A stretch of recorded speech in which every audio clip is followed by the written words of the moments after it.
Well, hello everybody on this windy day. This is Andy Spoons here, and I wanted to talk about splitting billets. I hope you can hear me okay right now. I'll speak up just a little bit. But I've had people ask me, so I've got a log from a friend, or, I found some stuff on the side of the road, or, you know, got my first big section of material. How do I split it up? And so what I've got here is, just make sure you can see. I have a really beautiful piece of blackwood that I just got from a friend. Thank you, Jill. What a legend. And honestly, the only three things that you need for splitting this out effectively is a big piece of wood. So this is just carved so that I can wrap my hand around it. This is called a maul or a club or a persuader, whatever you want to call it. And the reason that I have that is to hit the back of what is called a froe. Now, if you're not sure what a froe is, I've got a video covering all the details of a froe, how to use it, all that kind of stuff.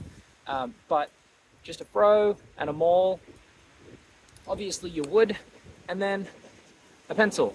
You don't need a pencil. I don't usually use a pencil, but I am going to scribe out on here so that you can see what I would look for. So we'll just go through this as if I've just picked up this log for the first time, and I'm just going to split it through and we'll see how we go. Okay, so again, apologies if you can't hear me in the wind too well, but this is the best time for me to do this. So this is the blackwood. It's cut, basically, it's cut in what I would say, I could either get 2 pocket spoons out of this, or a couple of really nice eating spoons. So I think I'm going to go for eating spoons and serving spoons if I really want to kind of pump things up. So first things first, make sure both sides are nice and cleanly cut so that it's sitting on the log nice and evenly. And you'll notice right here that there is a existing relief crack. Trees will just do this. When they start to split, they're going to split through the easiest place, the path of least resistance. So this one has started to crack from the pith and out through the heartwood. Dark bit's the heartwood, this part's the sapwood. Often what you'll find is that split is your best first choice. So what I'm going to do is, you can't really see it very well, but I'm just going to split right the way through there. And then once I've split off these sections, we'll have another look at what to do next.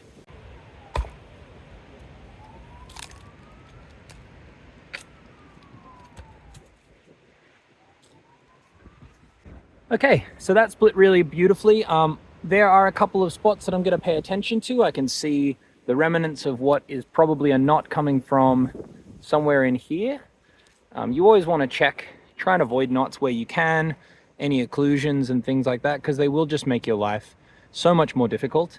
And now choices are to be made. What I will probably do in this instance is I will try and split about, I don't know, what's that, 150 mil in 2 inches or so. I'll do a big piece across there, and then I'll probably try and split this piece once I've got it. So it'll go all the way through, and then I'll try and split that piece as well, because I want to try and get as much of the halfway points as I can from all this. So splitting this one, if I split that whole piece out, then I might be able to get, 1, 2, 3. And then this section, I might be able to split out and get, 1 there, a full piece, and then a full piece here. And maybe if I'm feeling extra cheeky, I'll try and cut through that piece as well. So let's see how we go.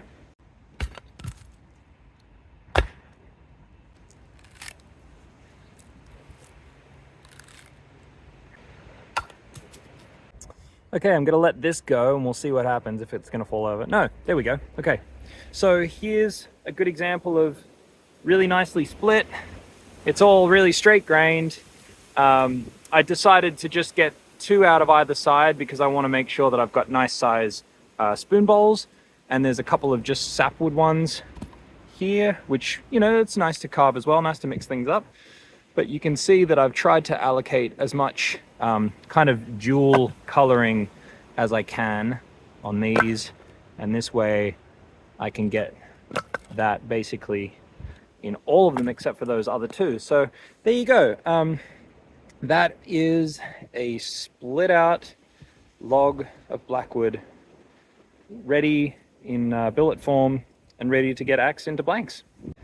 So there you go. That's how I go about my process of kind of breaking down a log into its usable billets. Billets are basically the just kind of rectangular. You want to keep them as square as you can. It just makes it way easier to kind of work through your design and your flow later. So that's another tip. An additional tip would be when you are splitting things, know that the split, try and put it in the middle of the mass of the wood, because wood is always going to want to split on the smaller side.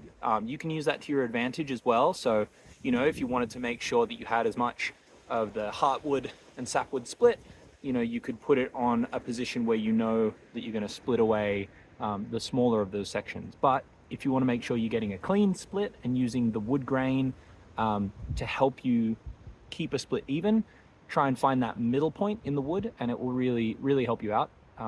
You don't need to use a froe. I could have done all of that with an axe. A froe is just designed because of the way that the bevel is lined up, and because of the leverage that you have coming at a 90 degree with the handle and the edge, as opposed to an axe, which is parallel to the handle. So you're twisting in a different axis, I suppose you would say. But you could still all do all of this with an axe or with a wedge or whatever you have on hand. It doesn't have to be a froe. That is just the design purpose of a froe. But yeah, I hope that that has helped you. And please leave a comment if you want me to kind of talk about more of this kind of stuff, harvesting and, you know, preparation and all that fun stuff, because it is a big part of the craft, you know, making sure that your wood stays green.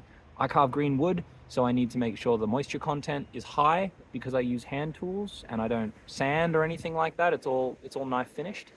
But yeah, if you like what you are seeing on the channel, please consider subscribing and liking the videos, and let me know what you'd like to see more of in the comments below. And I hope this finds you all well.